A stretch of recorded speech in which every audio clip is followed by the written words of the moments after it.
오늘 말씀은 창세기 4장 1에서 15절까지의 말씀입니다. 제4장.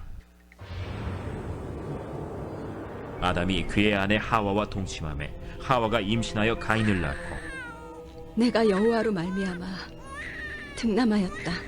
그가 또 가인의 아우 아벨을 낳았는데 아벨은 양치는 자였고 가인은 농사하는 자였더라.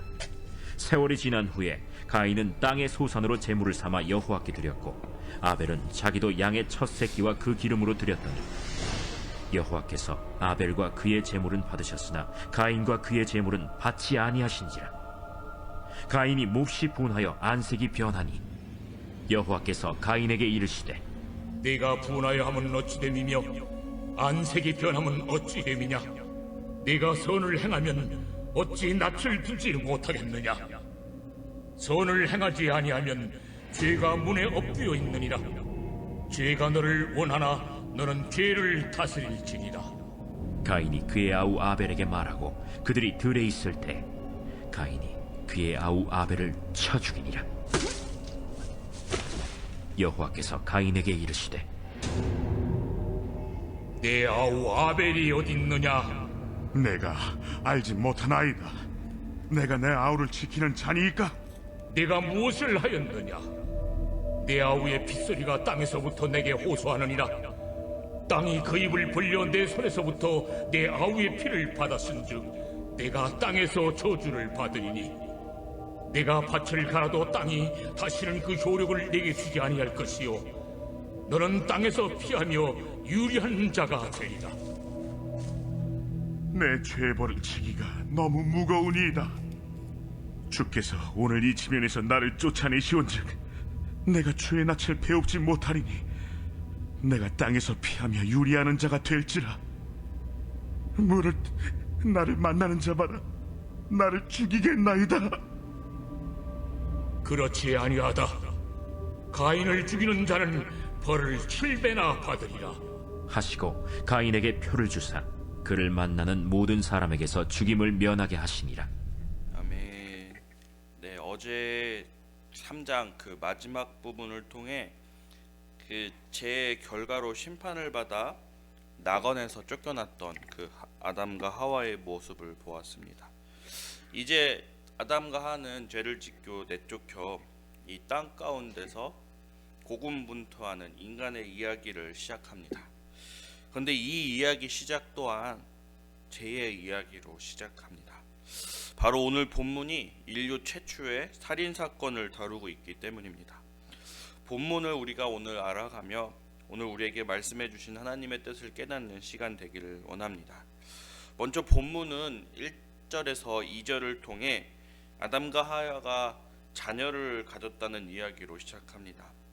아담과 하와는 첫째 아들 가인을 낳고 감격에 벅찼습니다. 왜냐하면 가인의 출생은 에덴 밖에서 자신들이 살아가는 그 여정 동안 여전히 하나님의 그 손길이 자신들과 함께 하였다는 증거였기 때문입니다. 그래서 하와는 내가 여호와로 말미암아 득남하였다 오늘 말씀에서 말하고 있습니다. 그리고 그 가인의 이름의 뜻을 여기 나나주에 보면 어둠이라고 나오고 있는데요. 가인의 그 이름의 뜻을 어둠이라고 지었다고 나옵니다. 이처럼 아담과 하와는 자신들이 지은 그 불손 중에 뼈아픈 죄를 회개하며 하나님 안에서 다시 새롭게 살아갈 것을 다짐하고 있습니다. 그리고 그들은 가인을 낳고 거기서 출산을 멈추지 아니하고 이어 둘째 아들을 낳았는데 둘째 아들은 아벨이라고 나옵니다. 여기서 아벨의 이름이 뜻이 나오진 않지만 아벨의 이름은 허무라는 뜻을 가지고 있다고 합니다. 가인을 낳고 감격하여 살았지만 그 행복한 에덴 동산에서의 삶과 비교될 수 없는 삶이었을 것입니다. 이렇게 삶이 끝나는 것, 이런 삶을 살아가는 것에 대한 허무감이 들었을 수 있을 것이라고 생각을 한번 해봅니다. 그렇게 세월이 흘렀습니다. 그렇게 세월이 흘러 오늘 본문에서는 그들이 자라 이제 자신들이 거둔 그 소출을 하나님께 예배로 드렸다고 나오고 있습니다. 그러나 그들은 각각의 소출로 예배를 드렸는데 4절 5절을 통해 보니 각각 드린 제사의 결과가 달랐습니다. 아벨은 양의 첫 새끼와 그 기름을 드렸더니 여호와께서 받았다라고 나오는데, 가인과 그의 제물은 받지 아니하실지라라고 나오고 있습니다. 도대체 둘의 제사가 어떤 차이가 있었길래, 어떤 문제가 있었길래 동생 아벨의 제사는 받고 형 가인의 제사는 받지 않았을까요? 그 이유는 오늘 말씀을 통해 몇 가지 말해주고 있습니다. 먼저 가인의 제사에 표현하는 단어를 보면은 조금 알 수가 있습니다. 가인의 제사에는 아무 형용사도 없이 땅의 소산을 제물로 삼았다고 나오고 있는데, 오늘 4절에 보면은 아벨은 자기의 양의 첫 새끼와 그 기름을 드렸더니 라고 나오고 있습니다. 즉 가인의 제사는 첫 소출이나 특별히 구분하여 드린 것이 아니라 자신의 그 소출 중 일부였고, 그냥 그것을 그대로 하나님께 드렸다는 것을 말하고 있습니다. 두 번째 이유를 보면 하나님이 이들의 제사를 받으실 때 제사를 드리는 그 제물보다 그 사람을 먼저 언급하시고 그를 먼저 받았다 나오고 있는 것입니다. 4절하고 5절을 보면은 4절을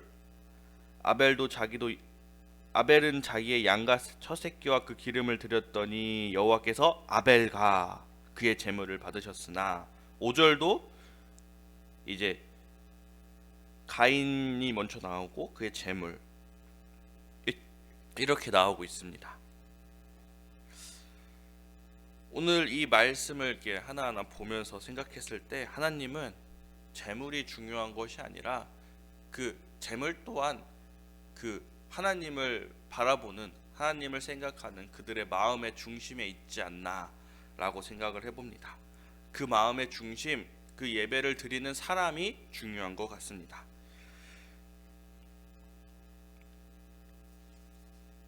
하나님은 사람의 중심과 삶 더 중요하게 보시는 것 같습니다. 첫 소산을 드리지 않는 것은 가인의 중심이 하나님을 최우선으로 생각하지 않는다는 것, 또 하나님과의 마음이 멀어졌다는 것, 그의 삶이 하나님을 의지하는 거룩한 삶에서 멀어졌기 때문에 하나님이 그의 것도 그의 제사도 받지 않으셨다는 것입니다. 반면 아벨이 하나님께 첫 새끼를 드린 것은 이 모든 것을 주신 이가 하나님이시고 하나님의 은혜가 가장 크고 하나님이 하시지 않으면 나에게 이런 것이 없을 수 없겠다는 그런 고백과 하나님 중심적인 삶, 그 마음이 아니었을까 생각합니다. 그리고 방금 말한 것들을 극적으로 우리에게 확인시켜주는 것이 있습니다. 바로 제사 이후 그 가인이 보인 반응입니다. 5절을 제가 한번 읽어 드리도록 하겠습니다. 가인과 그의 제물을 받지 아니하신지라 가인이 몹시 분하여 안색이 변하니. 하나님이 그 제사를 받지 않으셨다고 나오고 바로 가인이 몹시 분하여 안식에 변하였다고 나옵니다. 우리에게 예배를 하게 하신 이는 하나님이시고 그것을 받으시는 분 또한 하나님이신데, 모든 것이 하나님이 주관하시고 모든 것이 하나님이 첫 번째가 되시는데, 하나님이 움직이시는 것들인데 그 예배의 결과가 좋지 않다고 가인이 안색이 변할 필요가 있을까?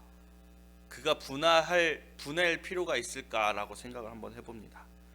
그런 마음이 있다면 그가 드린 예배의 중심과 그가 살아가는 삶의 주관자가 누구인지 다시 한번 점검해 볼 필요가 있다고 생각이 듭니다. 우리가 주가 돼서는 안 됩니다. 우리가 중심이 돼서는 안 됩니다. 하나님은 결코 그런 예배, 그런 삶을 기뻐 받아주시지 않습니다. 가인의 삶과 예배의 중심이 하나님이 아닌 본인이었기 때문에, 본인이 예배 드리고 본인이 하는 것들이었기 때문에, 본인이 이끌고 가는 것들이었기 때문에 하나님이 그의 예배와 그의 제물을 받지 않으셨다라고 생각을 합니다. 결코 하나님은 자신을 멈춰두지 않는 자에게 먼저 다가가지 않는 모습을 성경에서 많이 보여주고 있습니다. 가인은 이제 그 다음 내용을 통해 그 분함을 참지 못하고 이제 동생 아벨을 죽이고 맙니다. 하나님이 이 모습까지 다 지켜보셨고 이제 가인에게 이제 물어보는데요.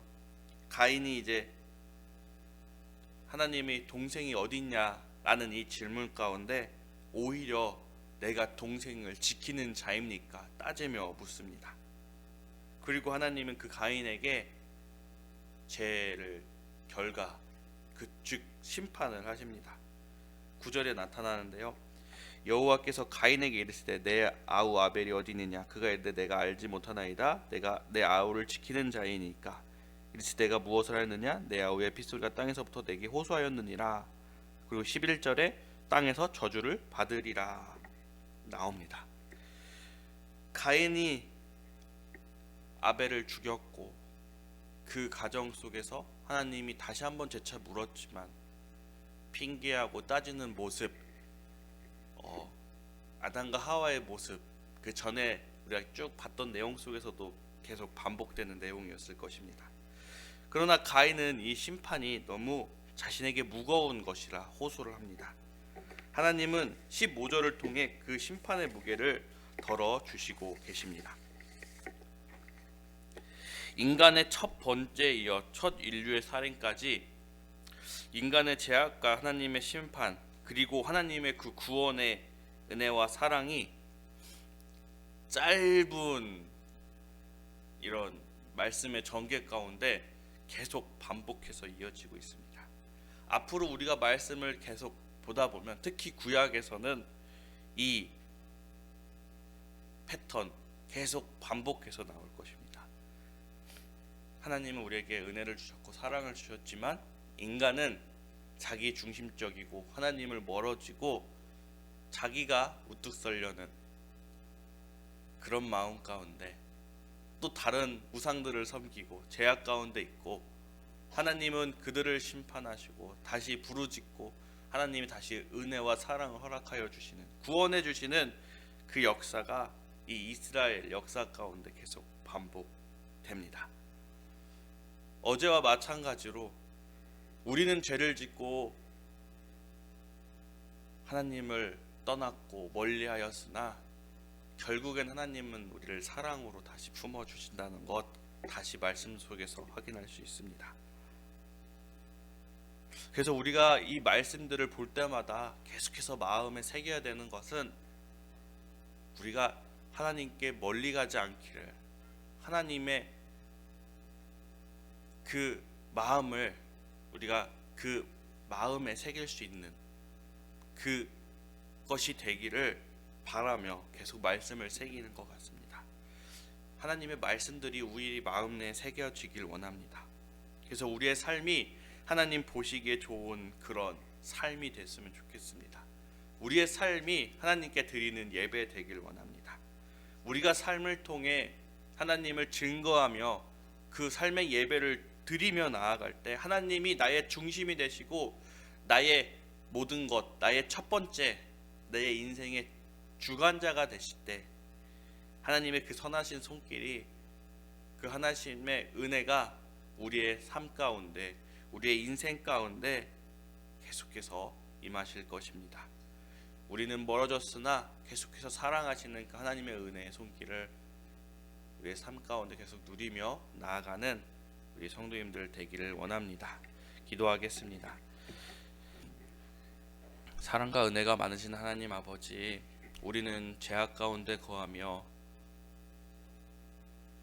주를 멀리하고 또는 떠나지만 다시 사랑하여 주시어 주께 다가가게 하여 주심을 감사드립니다. 아버지, 우리의 삶이, 우리의 마음의 중심이 주를 바라보게 하여 주시옵소서. 주와 멀어졌다면 다시 주께 돌아와 주께 부르짖고 간구하는 주의 자녀들 되게 하여 주시옵고, 아버지, 항상 그 주님의 은혜 가운데 드리며 주를 찬송하며 주와 함께 거하는 우리 되게 도와주시옵소서. 아버지, 우리 주변과 우리 교회 안에 주를 멀리하고 주와 함께 거하지 못하는 수많은 지체들이 있사옵니다. 아버지 함께하여 주시사 그들이 다시 주께 돌아오게 하여 주시옵고 주를 바라보며 함께 예배드릴 수 있는 그런 역사가 이루어지게 하여 주시옵소서. 아버지 항상 주를 바라봄이 행복임을 느끼며 삶에서 주를 증거하는 우리 되게 하여 주심을 감사드립니다. 힘들고 연약하지만 주인 주신 힘으로 능히 우리가 나아가오니 함께하여 주시옵소서. 감사합니다. 예수 그리스도의 이름으로 기도하였습니다. 아멘.